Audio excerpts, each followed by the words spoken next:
Ghatail sub registrar কার্যালয়ে এখানে জমি নিবন্ধনের দলিলগুলো ভলিউমে লিপিবদ্ধ করার কাজ করেন নকল নবিশরা। প্রতিদিন রেজিস্ট্রার অফিসের সহকারী দলিল লিপিবদ্ধ করার জন্য নকল নবিশদের কাজ বন্টন করে দেন।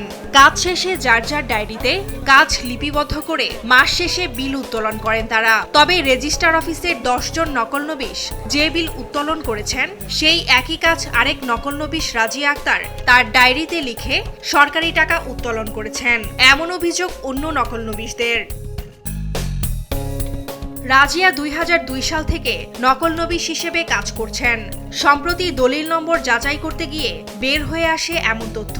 এতে ক্ষুব্ধ অফিসের অন্যান্যরা।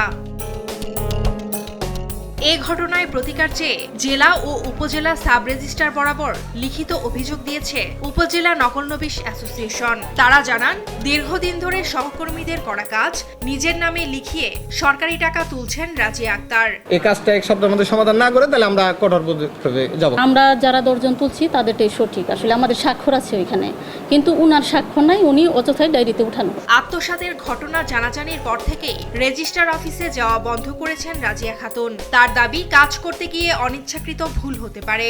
এই সিসি নাম্বারে আনতে পারে যে নকলকারী কে, তাহলে বোঝা যাবে যে আসলে ভুলটা কে করছে। এখন তো আমি বুঝতেছি না, আমি আলাদা যেটি নকল লিখি আমি আলাদা ডায়েরি করে রাখি। কয়েক বছরের কাজের হিসাব বের করা হলে সেখানেও অনিয়মের প্রমাণ পাওয়া গেছে বলে দাবি ঘাটাইল রেজিস্ট্রার অফিসের অফিস সহকারীর। রেজিস্টার গুলো এইগুলো যাচাই করলে দেখা যাবে যে আরো কারো অনিয়ম আছে কিনা। যতটুকু দেখা হয়েছে ততটুকু মনে করেন যে অনিয়মের মধ্যেই দেখা গেছে, অন্য কারো দেখা যায় না।